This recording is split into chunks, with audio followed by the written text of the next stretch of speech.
nti namwe mugamba mutya mukama waffe yebazibwe yenze Dirisa Musuza wamwe mukwano gwammwe muganda wammwe owa bulijjo olwaleero nzize nyambadde nga musajja musiraamu lwa nsonga nzikiririza mu ddiini ey'obusiraamu obusiraamu bunyambye nnyo okundrivinga mu nsi eno nga ntambulira ku Mukama Katonda Allah ow'ekisa ntambula ne tasbiiri eno buli wembeera ntambula ne Quran eno buli wembeera mukalaba kali portable kubanga lyekkubo erindrivinga oba mwenfunira courage to do whatever I do. I put all my trust in God. Obaffe gwe tuyita Katonda mu lulimi Oluganda. Olwaleero ekindeese ensonga zemumanyidde ddala nga mwe muli eyaka video akaliikinze amaka audio akaliikinze era ne kavaamu attention eyatuuse ku sseeyo. Nandibadde eyo ensonga emu. Ensonga eyokubiri be bantu mikwano gyange abadde bancontacting ab'enjawulo nga baŋŋamba ekigambo kimu nti sirika. Ekigambo ekyo sirika kyekyanzigyeyo kuba kyandaze nti tuli mu buzibu obw'amaanyi. Ensonga endala kwe kubanga nnyinnyonnyola abantu who I am, nzaani era nyimiridde ku ki mu bulamu bw'ensi eno. Ze nsonga ezo nga 3. Esooka ka video ka audio akaliikinze, eyokubiri abantu abaŋŋamba sirika asirise teyejjusa.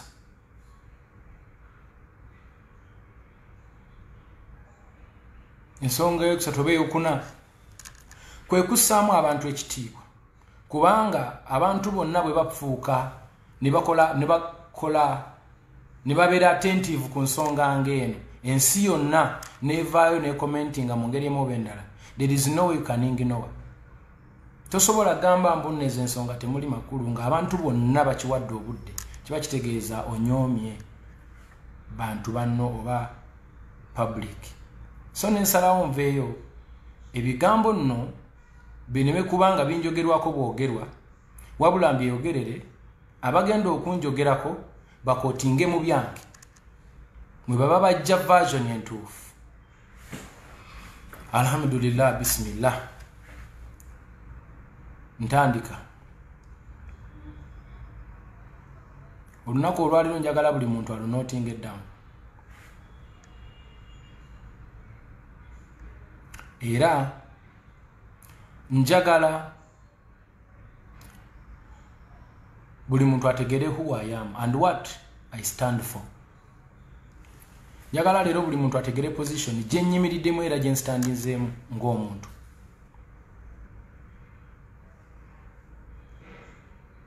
Ngenda kutandika n'emikwano gyange baganda bange mwenna abanjagalidde ebbanga abampagiridde ebbanga manfudde kyendi nange oluusi ne mbaako benfuula kye bali. I cannot ignore you nenga kansirike sigenda kwogera kintu kyonna ku nsonga yakutte ku ggwanga lyonna. I have to speak up. I'm here. So banange kantandike ne nsonga ya ka voice note akagenze nga kasaturating nga mbantu bona nikagenda viral. Nja kusanyuka nnyo senga muba bakkakkamu ne mumpulirizaako then oluvannyuma ne munnyombesa oba ne mumpabula. Mbadde nsaba buli omu akkakkanye obusungu bwe abanyivu mukakkanye emotions nga nange bwe nakkakkanye mumpulirizeeko. Please listen to me.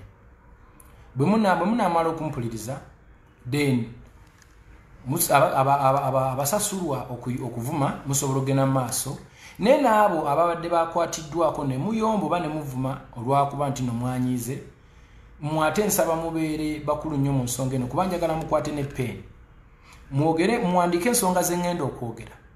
Bwe mba nkozeemu ensobi napositinze n'empita abantu abali intellectual oba abantu abakkakkamu mu mitima oba abantu abategeevu njagala okuwabulwa njagala okukyusa ensonga y'okubeera nga tutambuza omutima oguyomba ogwevuma ogulwana tudde mu intellectual tusobole okubanga we can challenge each other intellectually ng'abantu abategeevu era abaagaliza Uganda ebirungi.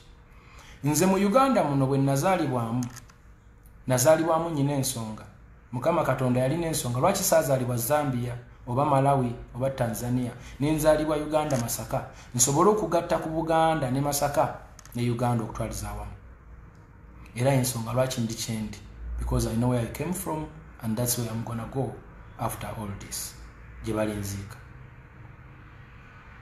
Ngenda kwogera ebigambo bino nga sitidde nga neesigama ku ddaala ery'obusiraamu obutabuswaza. Ngenda kwogera mazima meereere. Quran endiwa. Nazaalibwa kuwongera ku Uganda, saazaalibwa kutoola ku Uganda. Nkiddamu omulundi ogwokubiri. Nazaalibwa nyongere ku Uganda, saazaalibwa kutoola ku Uganda. Ntandika ne ka voice note. Omusajja yaliikinga voice note eyo atera nnyo okunkubira ne tunyumya ku busiraamu kuba musiraamu ne tunyumya ne ku politics kubanga ffenna tuli bakulembeze nze naawe alaba buli omu mukulembeze mu ngeri ye osobola okubanga okulembera famire yo ne bw'oba tolina famire osobola okubanga okulembera obulamu bwo. So ffenna tuli bakulembeze mu biti byaffe. So tunyumya nnyo ku bukulembeze naye bw'oba onyumya ku bukulembeze oluusi politics agiramu. So tolina bw'oyinza kumwewala. Era tulina emboozi ezitugatta ne bannange bangi nnyo ab'enjawulo okuva mu bibiina eby'enjawulo. Nze nnyina mikwano gyange okuva mu buli kibiina ky'ebyobufuzi mu Uganda wano. Ate era nnyina mikwano gyange okuva mu independent. Abali independent with independent mind. Because I believe in freedom of speech. Tunyumya n'omusajja emirundi mingi ku bintu eby'enjawulo. Sometimes we disagree, and I think most of the times we disagree, but we remain friends. Kuba ffenna tuli basiraamu. And we believe in Allah subhanahu wa ta'ala, and we believe in God. Same as to other many people. Benjogera nabo, sometimes we agree or we disagree, but we agree to disagree, and that's why I deal with them, because they're intellectuals, they are smart. Bamanyo nti n'obuntu n'omuntu. Voice note yoyo yagenda okujja nga ndi frustrated, nga nyina ennaku ku mutima, nga nyina obusungu bungi.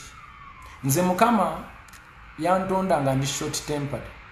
Obusungu bwange bujja mangu ate obusungu bwange bugenda mangu, and I forgive so quickly. So yagenda okunkubira nga nyina byendabye bwe nsinzira ku bizze binkolebwa mbutuufu navaako Bobi Wine. Naye nga y'omu ku bantu badayadi ba Bobi Wine nga nange bwendi. So bwe twogera bye twogera byonna eno call nali nkubira omuntu. I was calling someone. I was talking to a friend about our friend that we all love and support. Bobi Wine Kyagulanyi Ssentamu. I was talking to a friend and we were talking about a friend. Towuliriza voice note eno ng'olinga awuliriza interview nti nabadde ku interview nga nyina gwe nkubira. No. Giwulirize as a leaked audio.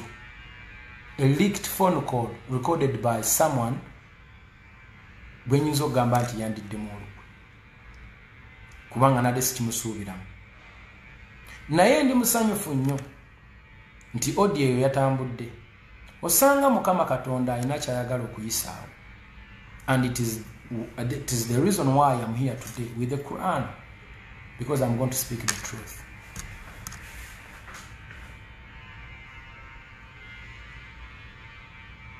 I really do respect Bobi Wine.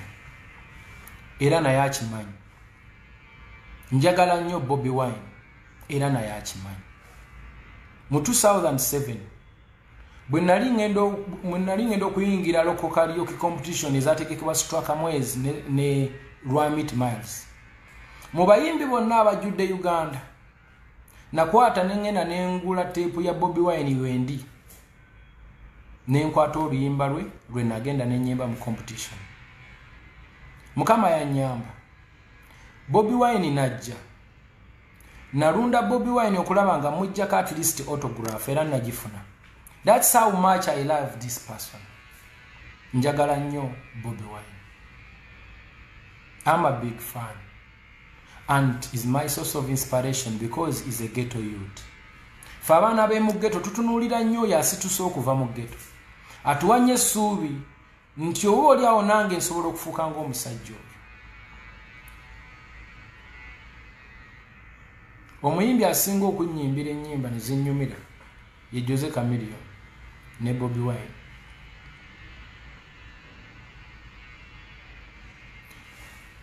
N'abalala banyimbira ne zinnyumira nnyo, but sometimes tuli bantu abalina choices. Olumu tutwagala abantu not because nti bayimba nnyo baki olwa stories zaabwe, olumu ne tubaagala olw'empisa zaabwe, olumu ne tubaagala olw'ebigambo byabwe.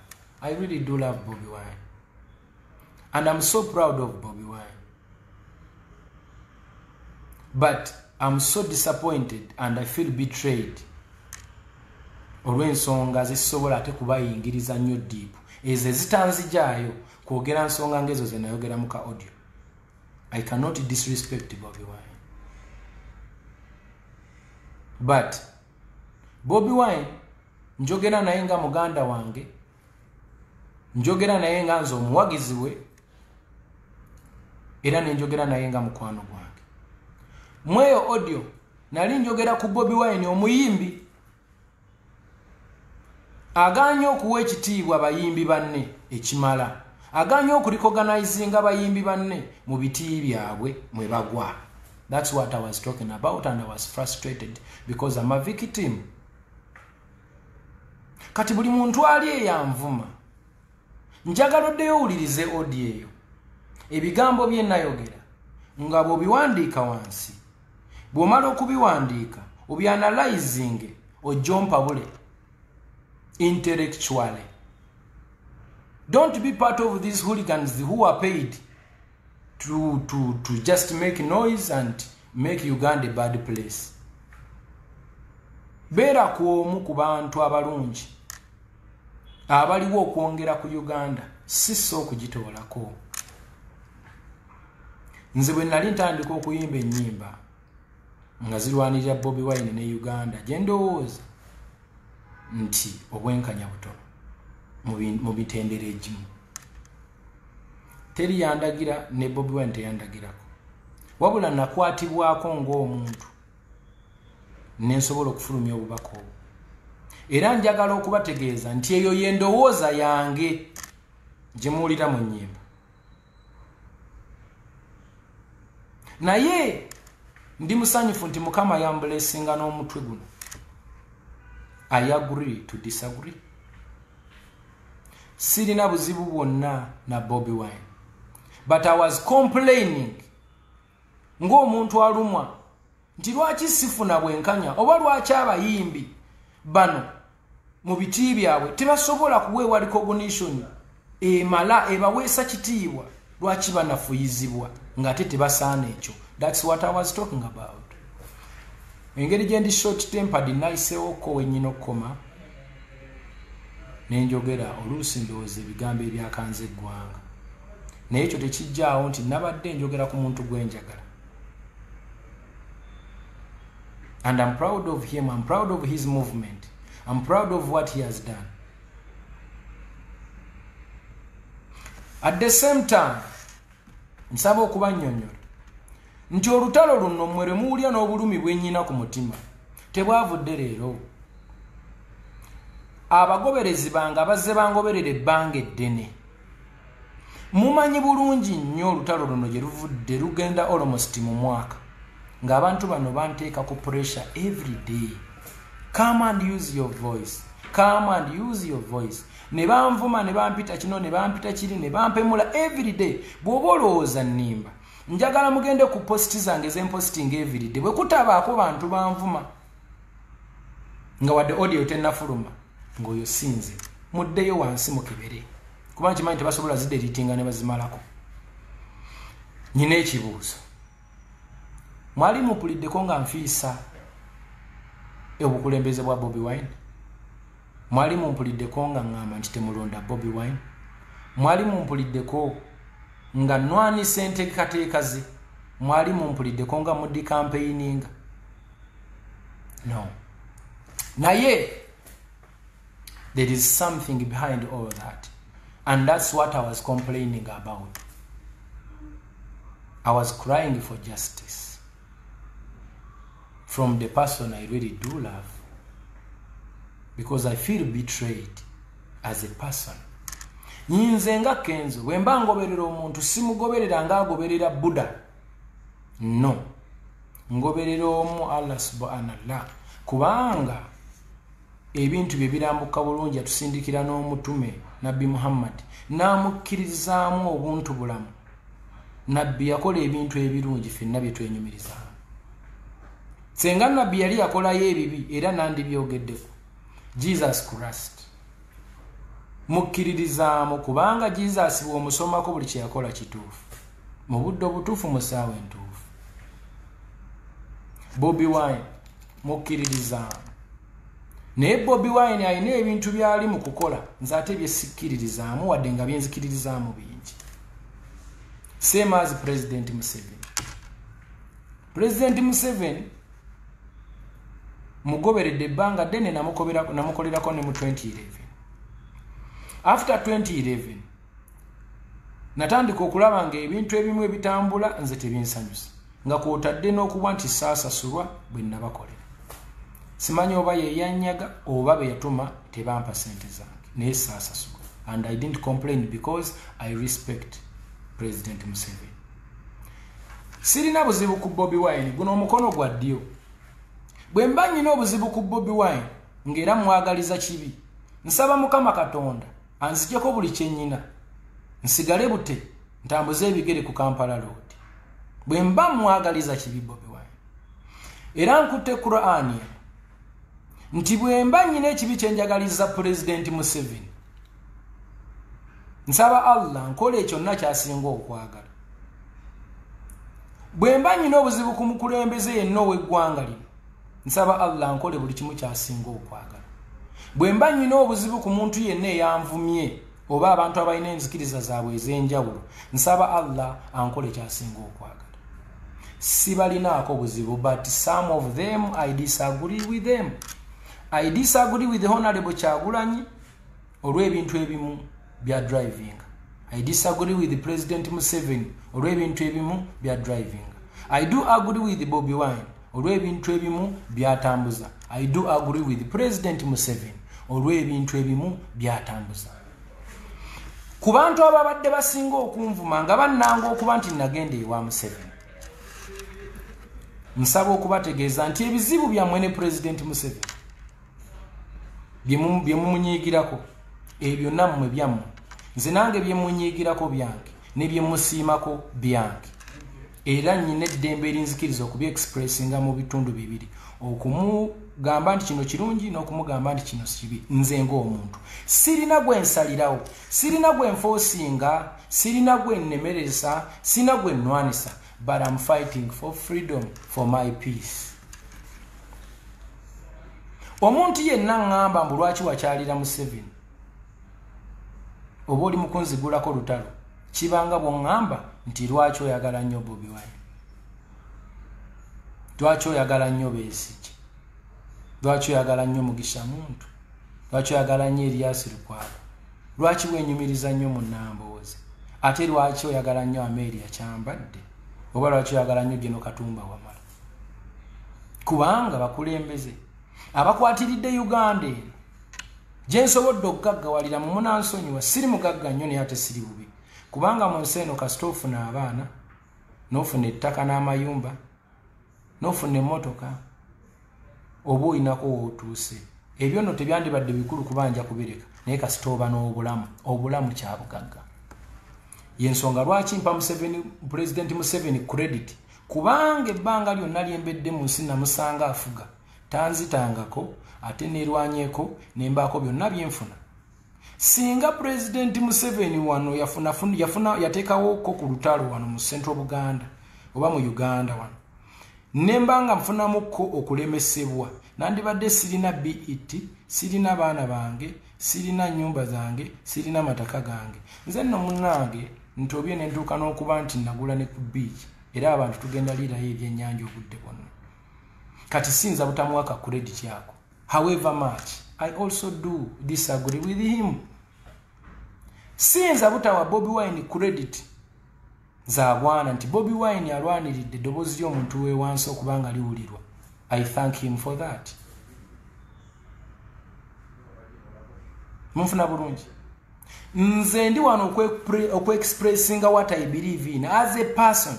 I'm not here to speak for nobody. I'm not even to speak for my children. I'm here to speak for myself as a Dikenzo. I'm expressing my feeling on a honest point of view. Wonna wawulira nkoze ensobi nsaba noting ojompa bulemu. Nsaba wabeeyo omuntu ajja ambuulira nti lwaki nyina okuwalana Museveni mu bulungi obw'ekitalo nyinyonyola lwaki nyina okumuwalana era ombulire lwaki sirina kwogera naye mu butungi obw'ekitalo bwonna mpa points zo nga ndaba zimakinga sense I will stop era njagala ompa ensonga lwaki gwolowooza mpala na Bobi Wine bino ebintu tusobola obikola on kamera nga n'abantu balaba ne tufuna discussion ng'abavubuka abategeevu naye bino ebintu by'okugenda nga tuvuma ensi yonna muswaze ensi yonna byebimu ku bintu ebyanzijja mu layini y'okubanga ntambulira mu mbeera eyo ey'obuwagizi bwa people power kubanga nalaba nga waliwo ebintu ebikolwa nga nze sibikkiririzaamu ate siri ndiga nti ngoberera bugoberezi nze ndi muntu alina byenjagala okubanga biyitawo ndi muntu alina kyayagaliza Uganda eno okujongerako kati nange nnyina byendowooza nti biyinza okukola ne bitambuza Uganda era ne bigitwala mu maaso kati gwe bwe mba nkugoberedde nga nkuli mabega naye nga ndaba tokkiriza kuwabulwa toyagala kwogera n'abantu toyogera kutoba abantu budde toyagala then nze ngamba kati kanzireke ebbali kuba kati kino kinsusse naye sigamba nti bambi mpala na mukulu wange mwagala nnyo era mwagaliza nnyo I wish him all the best kulane njikutte bwe mba mulinako obuzibu Allah njijulire mu bulamu bw'ensi eno bubi nnyo oba ndekewo mbonaabonereko si mulinaako obuzibu alaamu alamayi njogera nga nkutte Kurani nze nagenda ku Kaaba ne njeetoolola ne nsaba Allah ekisonyiwo byonna bye nali nkoze mu nsi eno ansonyiwe bwe mba nga nnimbye nga nswaza Allah Katonda gwe nzikiririzaamu nga Bobi Wine nyina kye mwagaliza ekibi era bwe wabaayo omuntu yali ampadde ssente nti genda okyaye Bobi Wine abantu oba genda ofiise Bobi Wine nga baazimpa nti genda omufiise era Mukama nkole kyasinga okwagala na meetinga President Museveni ne twogera bye twayogera ne muviira nga taŋŋambyeko kigambo Bobi Wine nayogera ku byange ebinkwatako ne industry ng'omuyimbi kuba nali ntutta award though nandisabye this time engeri gye nvumiddwa n'enkyayibwa abaagalwa abange abamu ampa obudde President Museveni oba asobola mubuulire ku mboozi eno gye mpiseemu era mubuulire lwaki embeera eri bweti senga anaaba mpadde omukisa alhamdulillah nandyagadde omunnyonnyola ekiri ku ground kuba nkimanyi era kye nandisabye ow'ekitiibwa Kyagulanyi ampite magere aŋambe Kenzo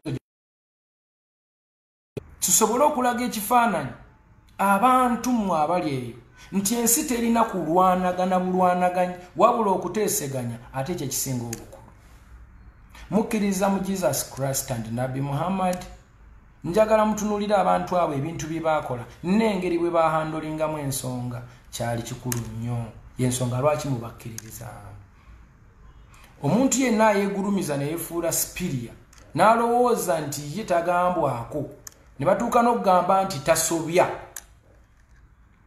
then nze ng'omu awo mba nzirako ebbali nze nno nsobya era nzikiriza nti ne bwe nayogedde okuva we natandikidde mpaka wano nandiba mistakes ze naakakola tezibalwa naye nsaba abantu abali eyo abatuufu abawuliriza nga baloola byenjogera bimakinga sense naye nga tebakkiriziganya nabyo.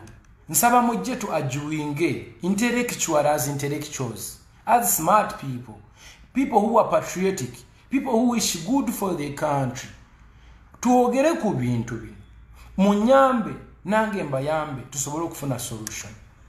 Ne tuli mu kuyomba, tuli mu kulwana, tuli mu kuwemola, tuli mu kuswaza ensi abaganda muswaza obuganda nga tetulina solution. We are just fighting. What are we fighting for? This is not even fighting for freedom, because if you don't have freedom of speech, then you don't have freedom. You have to let me speak my heart out, and then nombulira chokola. After letting me open my mind, my mouth and my heart, and I express what I feel from the bottom of my heart, in that you can advise. But when you stop me from talking, you want to know what I'm thinking, and you are driving me to the wrong road. Oyagala kumbuza. Mukiriza abantu baveyo boogere kye balowooza nti kye balina okwogera. Then mujje mubawabule oba mu interakitinge bulungi tusobole okufunira eggwanga lino solution. Kubanga ffenna tukkirize, it is a mess right now. It is a mess.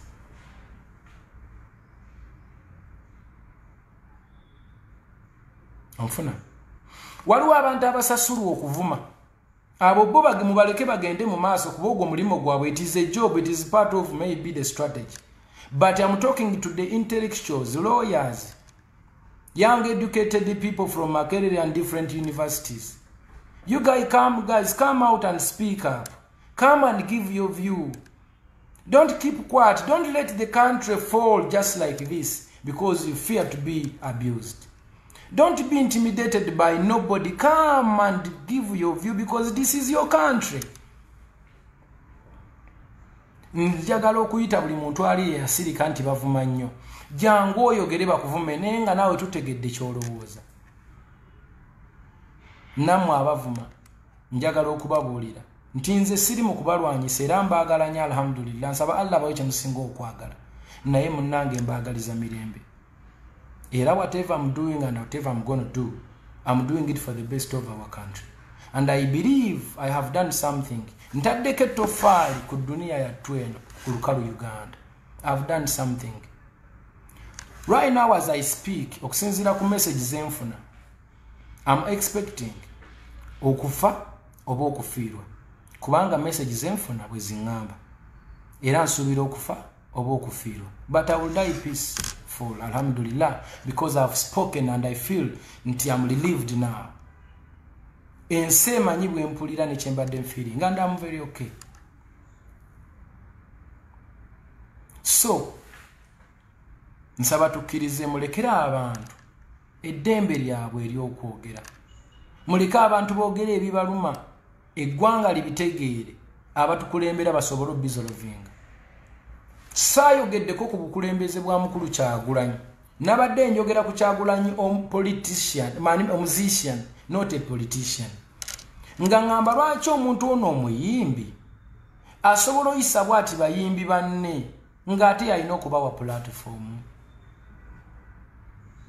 Nnyo naye tekitegeeza mbusinza kumunenyaako senga mba ndaba ng'alina waalage watali watuufu. Sina kumunenya but commenting. Nga nammwe bwe muli mu kukomentinga views zammwe ne respecting. Buli omu abayogedde byonna bye mwayogedde nga nkute Kurani eno sibalinaako buzibu kubanga nkimanyi muli banyiivu ate ensonga zammwe nazo ntuufu. Naye ekisinga obukulu kwe kulaba nga tubeera abantu balamu abakola ebintu eby'obuntu bulamu. Tubeera abantu abalungi eri community. Tosobola kuŋŋamba mbu I should not deal with the president. Mbu sirina kudiringa na president ate nga nze gwe nkomplainingako. Lwaki tompa omukisa ne mutuukirira ne mugamba muzeeyi wano na wano si watuufu? Why don't you give me that chance? Kubanga nze mbirivingira mu peaceful transition of power. Nze njagala Uganda ereme kufiirwa yadde omuntu n'omu wabula ateefuna obukulembeze obutuufu. Ekyo kye mbirivingiramu. Njagala kulaba ku Uganda ng'eringa Tanzania nga bakulembeze babiri basatu beekutte mu ngalo bonna nga tuba celebrating. Ebizibu bya Museveni byakoze mu nsi eno bingi naye ate n'ebirungi byakoze nabyo bingi. Mwe abamu temwagala kukikkiriza neffe abamu tukkiriza. kubanga Zeddy Kenzo senga Museveni yateekawo olutalo mu myaka gino 10 senga siri kyendi era senga siri mu kwogera nammwe kati ekyo siyinza butakimuweera credit. However much n'ensobi zaakoze nnyingi era ze zinyizizza abantu okutuuka ku kino, ze zinyizizza eggwanga okulaba nga ligwamu omuliro. So tumuyambeko bwe tuba tusobola okulaba nti tutereeza ebyasoba, omukulembeze addako addire mu mirembe.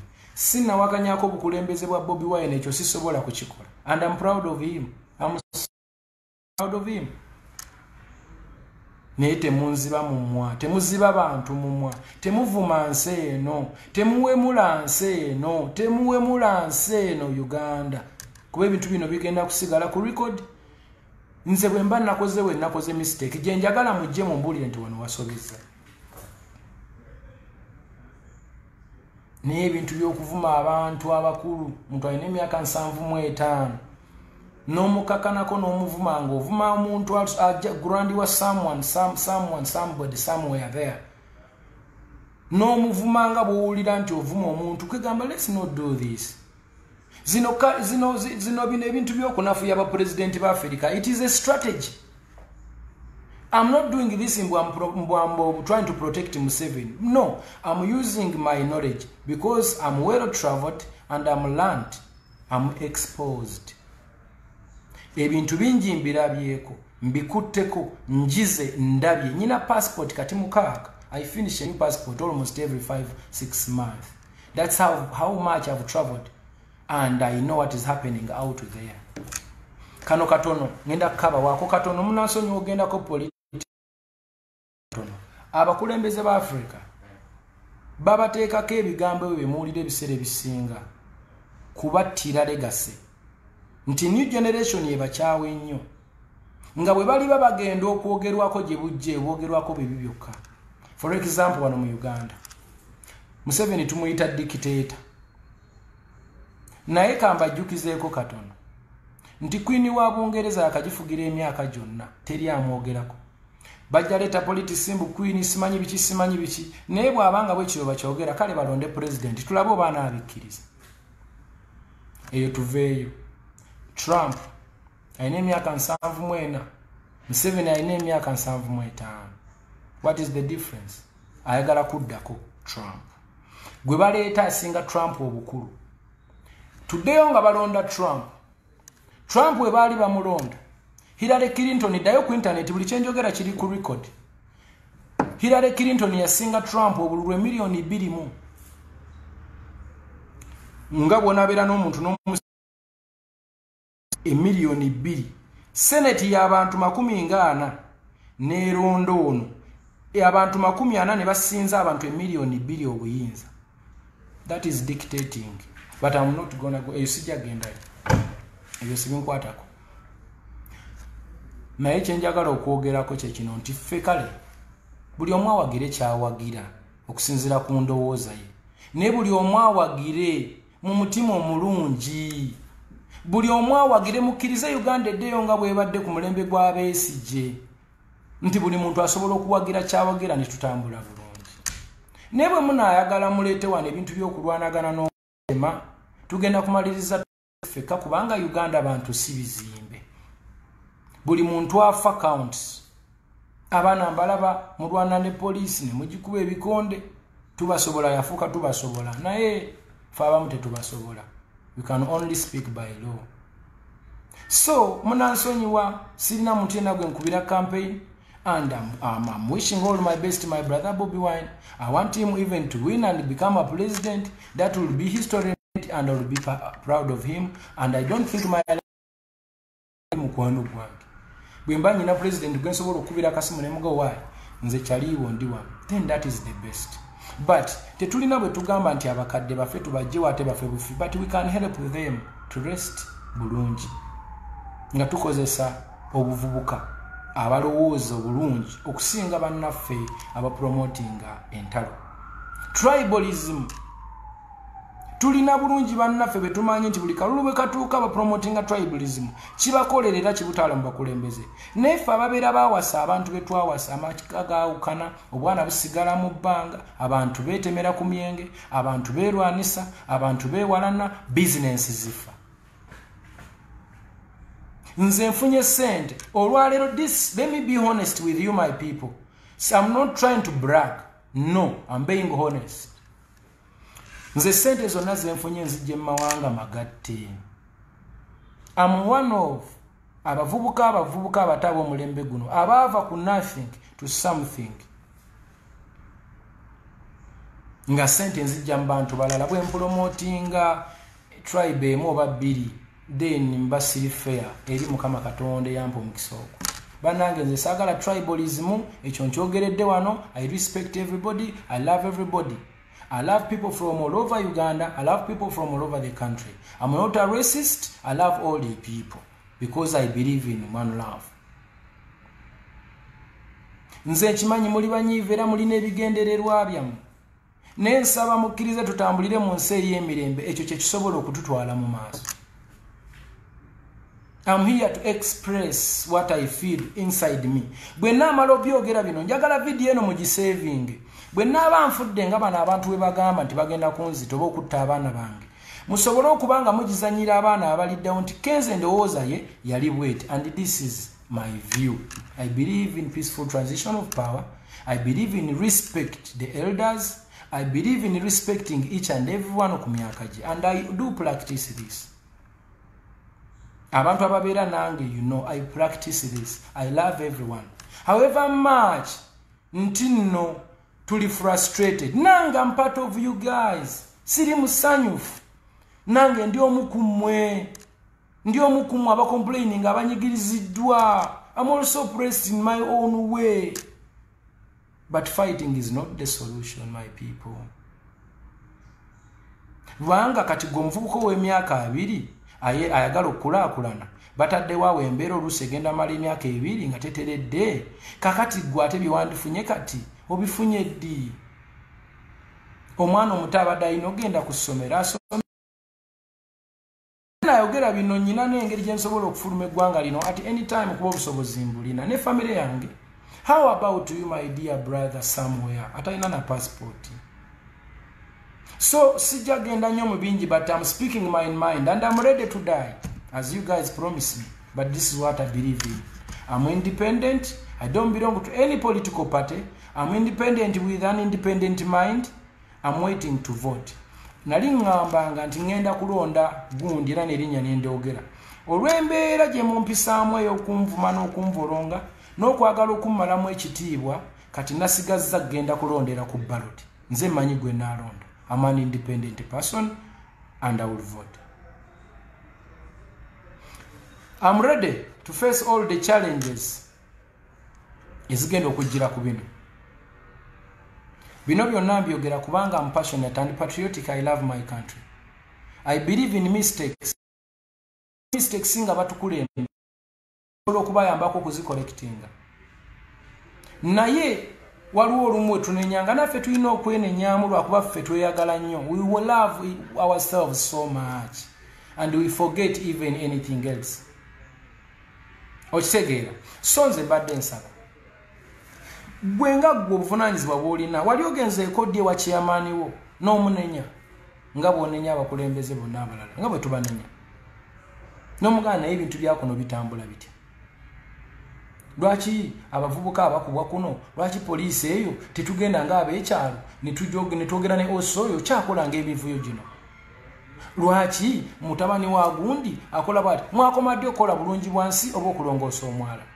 Naffe tulina ebizibu byaffe lwakuba tetubitunulamu. Kati nno nze ayogera naawe nali nkikozeeko mu busiraamu bwe nzikiririzaamu nali nkikozeeko ate ne nkikola ne mu buwangwa. Nze nva waffe Masaka. Kati kanjogere ku bukulembeze bwange nga nze omu. Mu busiraamu abasiraamu tebakkiriza kwogera bye bakoze naye ngenda kubyogerako olwaleero kubanga waliwo ekizibu kye tuli mu kusolovinga and that's what I'm doing today. abasiraamu nsonyiwa okwogera ebyenkoledde obusiraamu ngenda kubyogera lwa nsonga nti nnyina omuntu gwe njagala okulaga nti ffenna tulina obuvunaanyizibwa okutambuza eggwanga buno mirembe era buli omu akkirizibwa okukola omulimu gwe siri mu byagamba mbu ate londo ono oba londo oli no ebyo byokulonda mbirekedde mmwe era no campaigning nga nkulekedde mmwe era buli muntu njagala alonde gwawulira nti yamusingira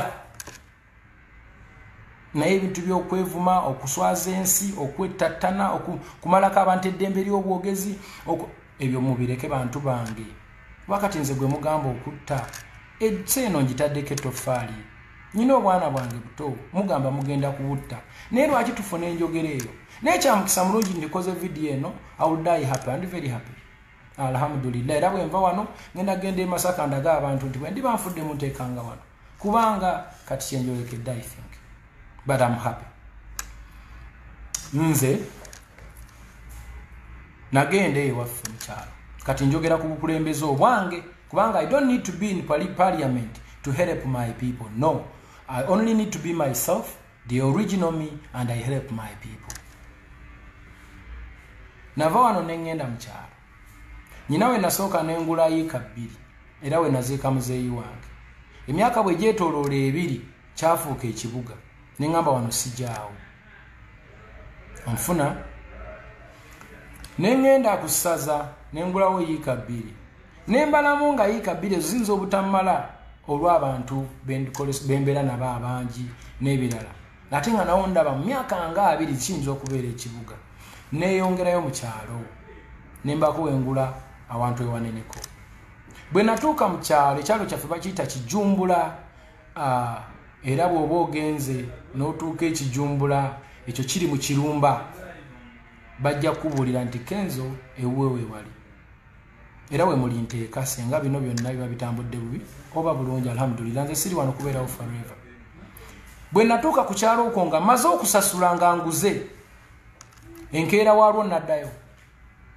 nempita abatuuze nembagamba bannaaye nagamba chairman mpitira abatuuze njogereko nabo bamanye nembeyanjulira nembagamba bannaaye Enzo omuyimbi wamwe Idrisa Musuuza Kenzo nazze kugula wano kubanga I believe this is a good village mulina ettaka eddungi mulina ekyalo ekirungi and I believe nti tusobola okubeera kuno mirembe nembagamba naye sizze buzzi wabula nenkulaakulana nzireese buli gwe nali naye mu lukiiko yalowooza nti nze Musuuza nzize kwesimbawo nembagamba nedda sizze kwesimbawo naye nzize okuleeta enkulaakulana kuba nze Dikenza ate nzize nakwata miliyoni 10 ze sinnabawa kubanga tebannampeereza pulaani ya SACCO nembaga nyine miliyoni 10 era nakati nzirina bwe baneetereza ngenda gendeyo bambule pulaani nzibawe nembaga nyine miliyoni 10 njala tutandikawo kasaka akatono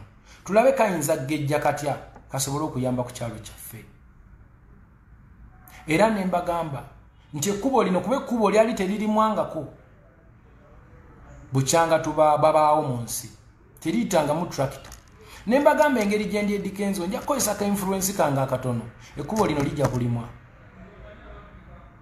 okuva ku kkubo okutuuka ku kyalo kyaffe ziri eddakiika nga 2 ku 15 nakwata ekkubo neŋŋenda ewa Kasolo atutwala member of parliament nemugamba bw'oba omanyi nti wali olinnyeko ku kyalo kyaffe n'ojja okusaba akalulu honorable ng'era olina minisita tusaba otulimire ekkubo lyaffe eryo okolagana ne bekikwatako balirime bw'oba oganye honorable I'm going to decampaign you ewaffe togenda kujjayo kalulu honorable Kasolo nali ntudde naye mu meeting mwagala nnyo mukwano gwange but I was going to decampaign him nasanyuka nnyo okubanga ndi Ivory Coast nenfuna essimu okuva mu kyalo nti ekkubo baalimaze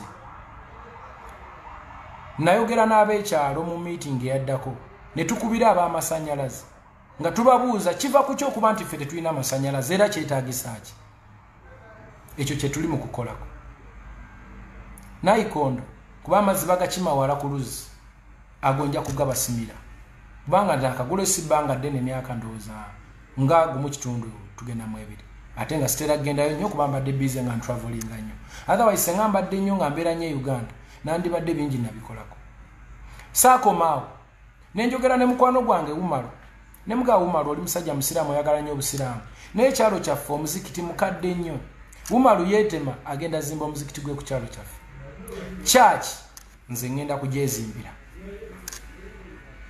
waliwo akasomero kaffe akasomesa abaana okuva ku P1 mpaka ku P oba 4 basomera mu kayumba katono tebalina ngatto tebalinaki natula ne tiimu yange Eddie Kenzo nga tukozesa Eddie Kenzo Foundation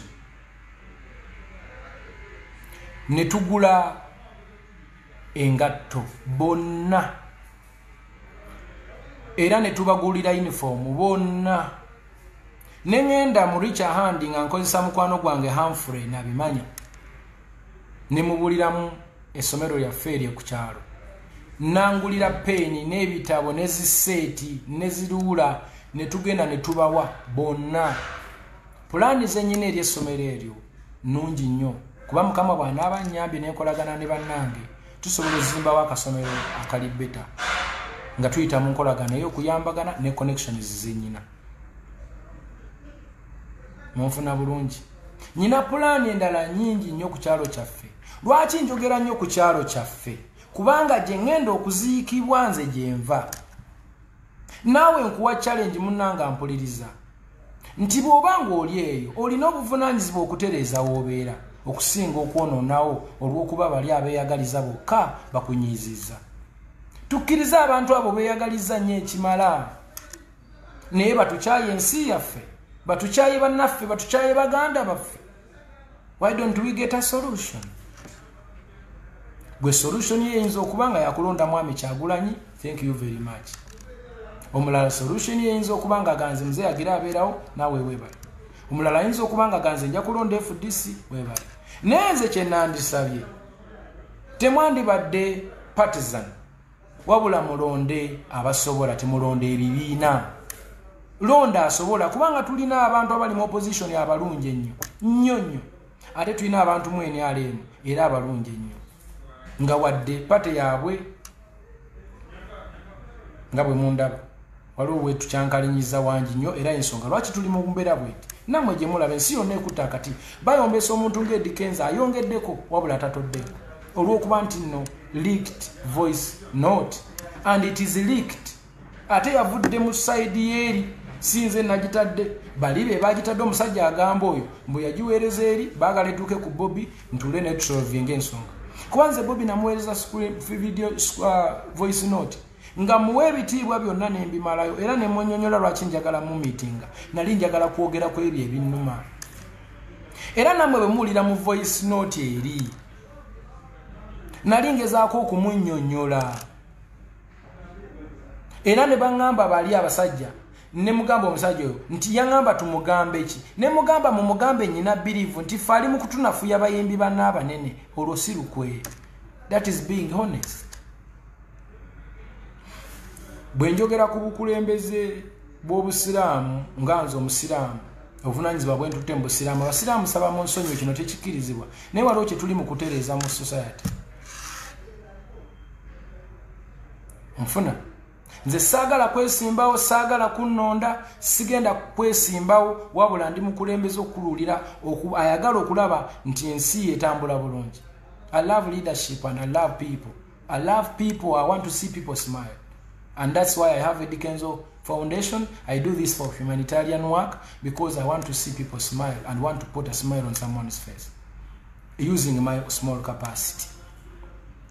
Salama Road kwenkolera. Emizikiti gyako gyonna egiriko. Baseeka baako bonna abaliko.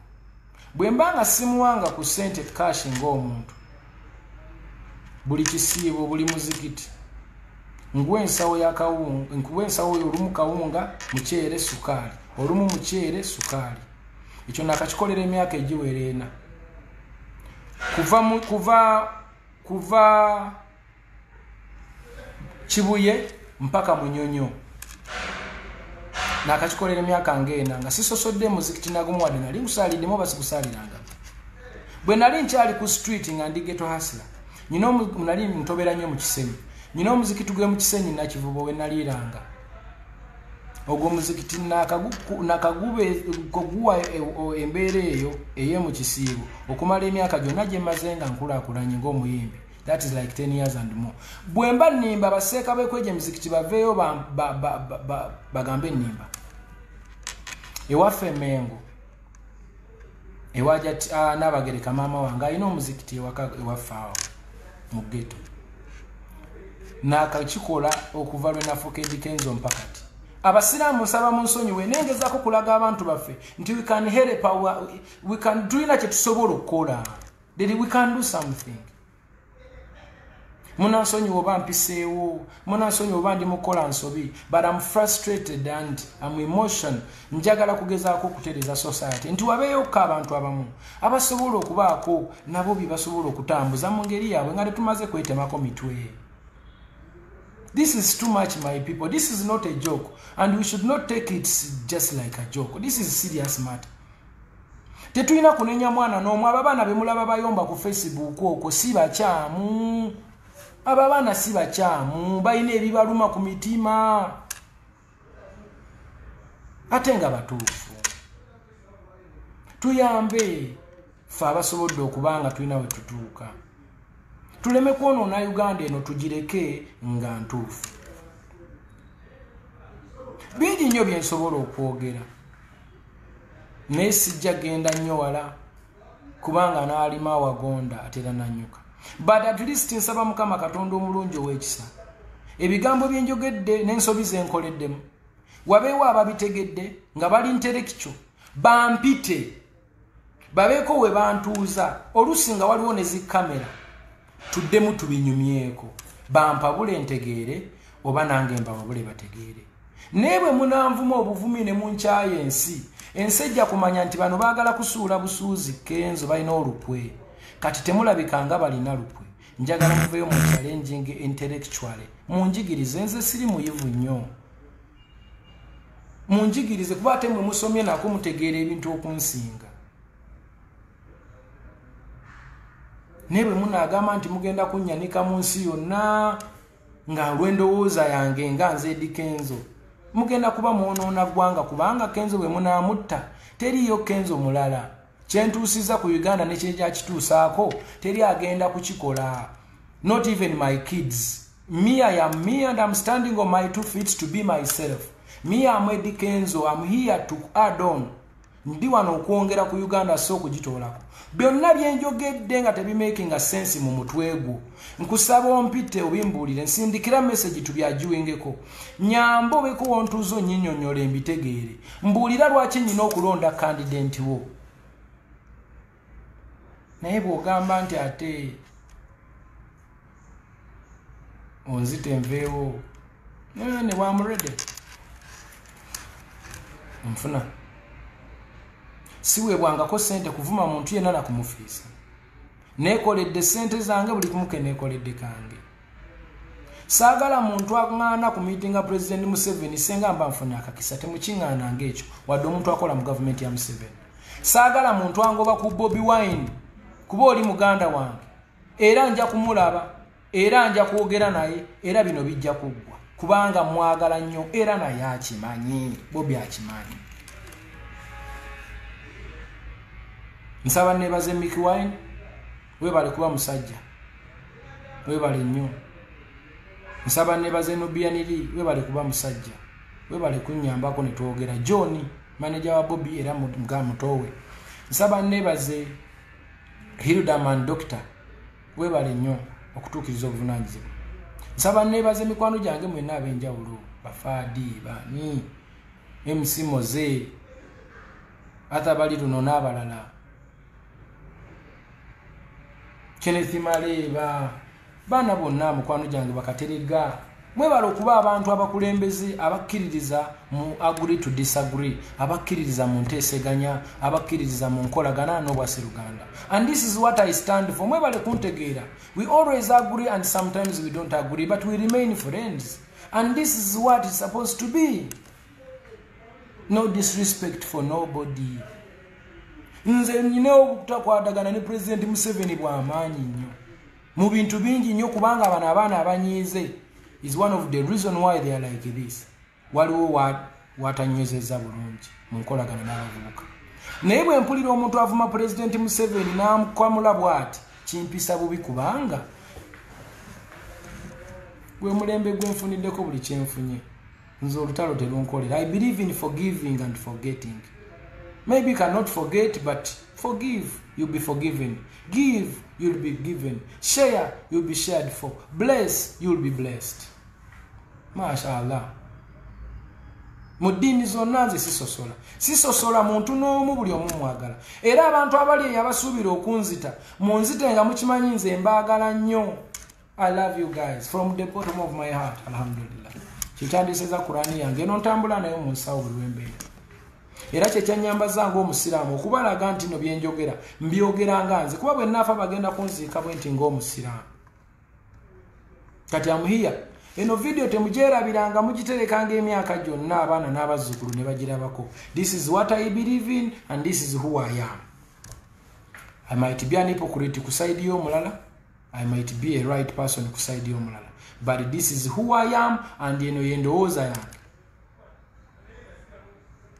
Nze government bwebe ndeetedde omulimo ogw'okugikolera gwongere ku Uganda, I cannot sisobola gaana kubanga nze siri mu kuzanya politics asigenda kwesimbawo. Wabula bwe kiba kigenda yamba ku Uganda, I'm so happy to put a tofali on my country n'okuyamba abavubuka kubanga obwo obusobozi mbulina.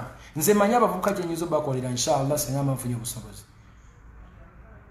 Era ndowooza management yange naku zine badde eri mu nteeseganya ne Ministry of Tourism so that I can promote tourism internationally and locally.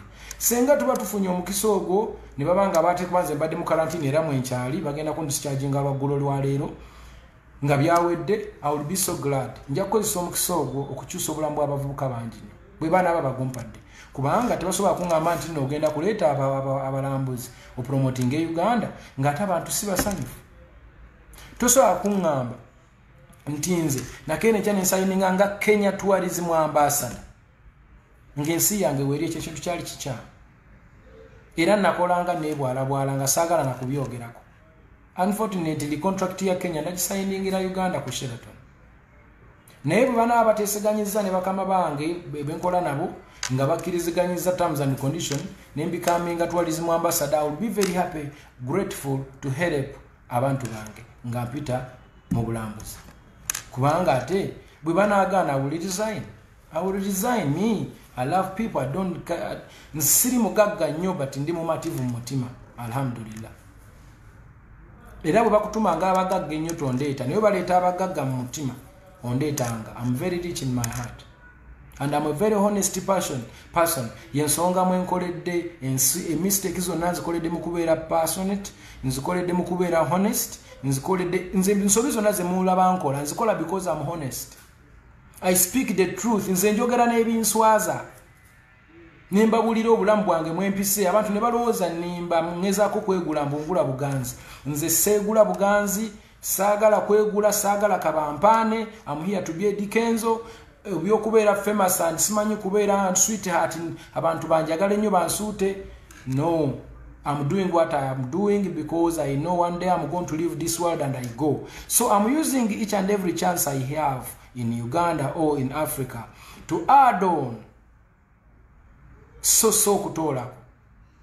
Bino emirimu gye ngenda okuleka nga nkoze mu nsi muno gye emirimu egigenda okunfuula omuntu tomorrow nga navaawo legacy. And that's why Bobi Wine is my hero. He has done something that I can see that change weeri already. N'abantu abaali bafugafuga ebyokusaaga kati baazuukuse. What a man. What a great personality. What a humanitarian. Niye bwe mbanga ate nvuddeyo munenyeko wasobezza ate ne bangamba oyo tasobya tayogerwako takola ki then Uganda gye tuba tuwolekedde gye tumwagaliza eba tegenda kuba nnungi. Ladies and gentlemen, that's who I am and that's my views. Byoyo yenze awo wenyimiridde bwabeerayo abavubuka abakkiriziganya nange nga byenjogera mu byagadde nsaba mujje munneegatteko mumpe n'amagezi tuyinza kuyambagana tutya tuve mu bintu by'okwerwanyisa. Tusobola okwekolamu ekibiina ne tusonda ssente ne tubako bye tukola. tusobola okuyiya mu ngeri yonna. I am here to be with you people so that we can be together and unite our country. We can make better a Uganda nga tuli wamu ngera tuteesa. Nebe tunevuma ne tweswaza ne twedobongola ne twefiisa ne twagala okwesuula ne twezza wansi, nothing will happen. Nze musuuza gwe mwagala okusuula oba okukyaya ensi. Mukama Katonda byampadde si bingi nnyo era nkyayagala okufuna ebitonotono. Naye ate byennyina nsobola okutandikirawo, nsobola okulima alhamdulillah. Nja kuddako e Masaka mbalage n'ennimiro zange, muyinza olowooza nsaaga, nja kubalaga amataka gange. Okitegeera? Mbalage byenkoze n'ensuku zange n'amatoke gange n'emmwanyi zange. Nsobola okuddeyo n'ennima naye sigenda kubeera hypocrite. Nzize wano neesese neeyogeza eby'ekiyaayi ng'ate nnimba. I think I've expressed myself. God bless you for God and my country. Assalamu alaikum. Mukama abankumire mubeere bulungi, buli omu gyali abeere mirembe. Mbaagala nnyo nyini ddala. Nandiyogedde bingi okusinga wano naye nja kuwonoona. Olwedde ndabika nayonoonye dda. Kale mwebale, saba Mukama abankumire. Abanjagaliza ebirungi mbaagala nnyo. Namwe abantegekedde ebibi Mukama abampeera omukisa. Kuba nze sibalinaako buzibu. Assalamu alaikum.